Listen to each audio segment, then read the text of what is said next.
Welcome to everyone to Sauce Time Gaming. Thank you so much for clicking on today's video once again.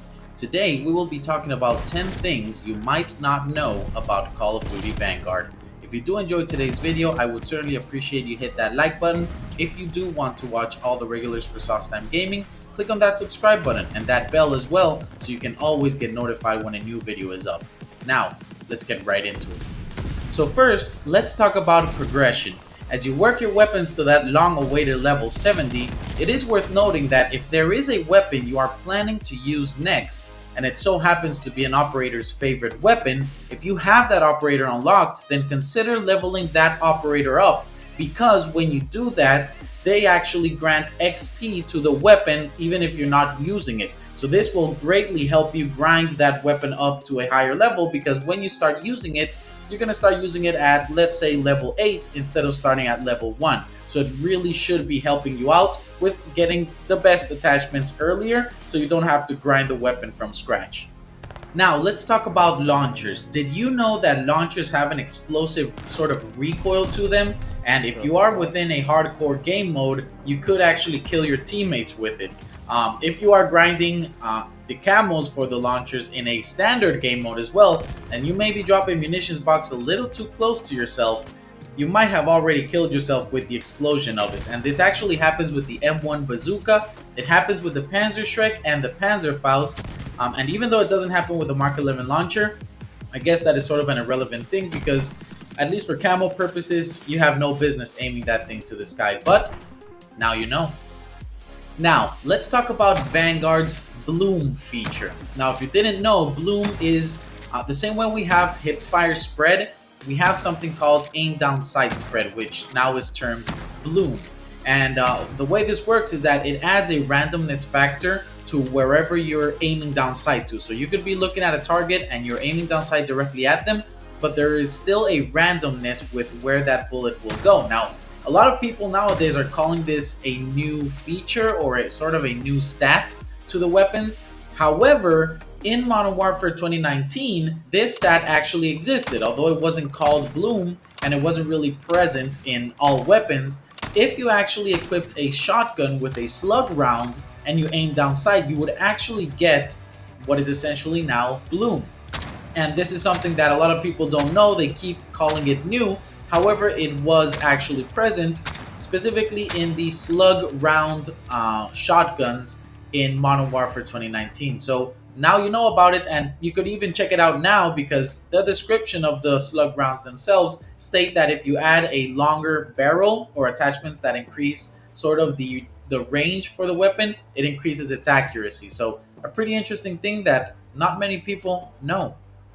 So now that we covered the topic on Bloom, let's move on to our next sort of tip here, which is regarding completing the long shots on shotguns. So because Bloom is so prevalent now in Vanguard, you can actually take your shotgun and equip it with slug ammos or with slug rounds, and you can set the weapon up with maximum accuracy. This way you can essentially turn it into a sniper, meaning if you're gonna play casual modes, you can pretty much tap or one tap any enemy to the head or probably upper chest, and you can pretty much take advantage of that damage output. And if you want to go a little bit of a step further here, you can take it into hardcore modes where it would kill any enemy in one shot anywhere on the body in most scenarios. I just want to say, just in case they have armor, I'm not sure if that protects them, but you can pretty much do this at any distance, and you can get rid of those pesky long shots easy peasy.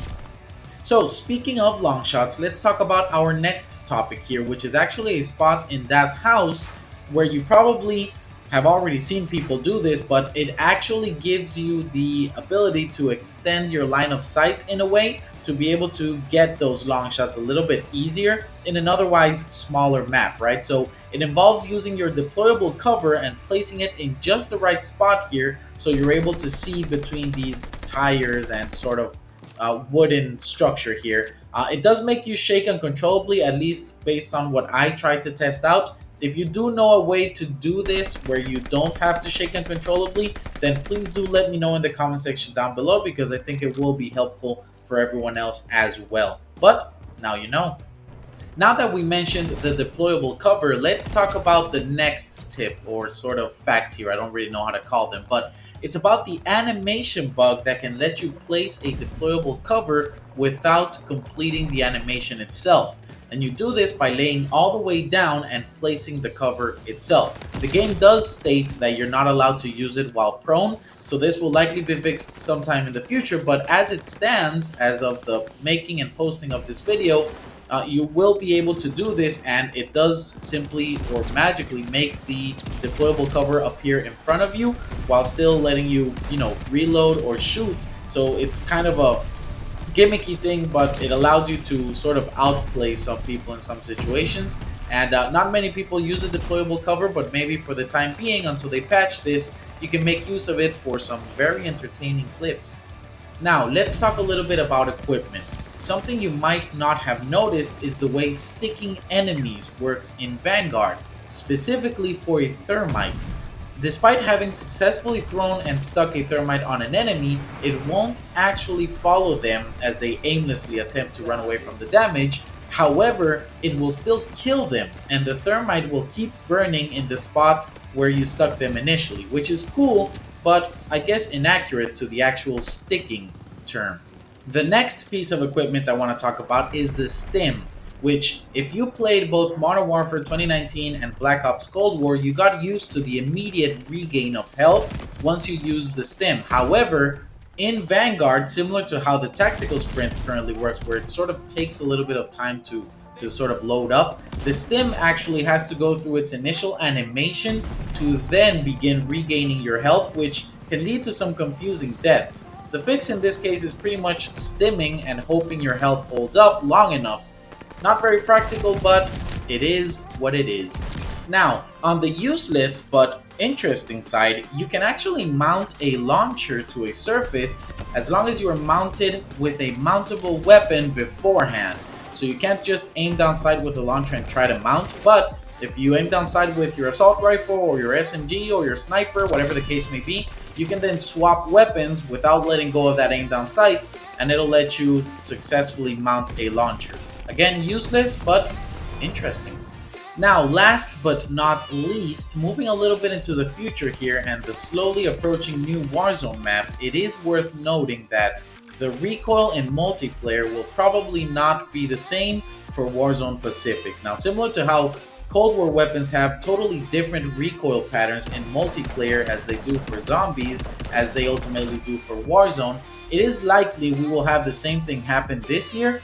So if you master a weapon in multiplayer, just be ready to reset that experiential knowledge once you drop into Warzone Pacific, if that is ultimately the case. Although, it is also possible that due to the engines being the same, we might have a one-to-one translation of those patterns. However, at the moment, only time can tell. We do have a reference currently where the STG and the M1 Garand, you can actually test those recoils out, and as they stand, they are essentially different. So it might seem, or signs seem to be pointing that the recoil will be completely different once that experience comes around. And with that, we are done with the 10 things about Call of Duty Vanguard you probably didn't know. Now, if you were aware of any of these things, let me know in the comment section down below. I would love to read those comments. And if you want to stay up to date with all the regulars for Softtime Gaming, click on that subscribe button, as well as the bell to be notified whenever I post a new video. The new Warzone Pacific map is just around the corner, and there is much more content coming your way. So I hope you stick around for this new journey. I hope you have a fantastic day, and as well, I hope you always remember Softtime Gaming.